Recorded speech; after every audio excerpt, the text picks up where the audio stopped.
90 দশকে স্বৈরাচার বিরোধী ছাত্র আন্দোলন করেছি। আমি ইলিয়াস ভাই সহ আমার প্রিয় ইলিয়াস ভাই সহ আমি বহুবার 90-এর গণ আন্দোলন করতে গিয়ে তারা নির্যাতিত হয়েছে।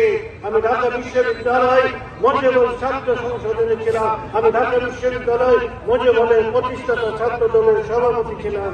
প্রিয় সাথী ভাইরাই, আমার নেতা তারেক রহমান আমাকে অনেক গুরুত্বপূর্ণ পদে প্রতিষ্ঠিত করেছেন। উনি আমাকে যে দায়িত্ব দিয়েছেন, আমাদের নেত্রী খালেদা জিয়া এবং তারেক রহমান আমাকে যে দায়িত্ব দিয়েছেন, আমি শতভাগ সততার সাথে তা পালন করার চেষ্টা করেছি। আমি ঘোষণা করতে চাই, কটিয়াদীর মাটিতে সন্ত্রাস চালাবাজ হবে না, ইফতিজিং হবে না। আমাদের মা বোনরা নিরাপত্তা যাতে স্কুলে যেতে পারে সেই ব্যবস্থা করব।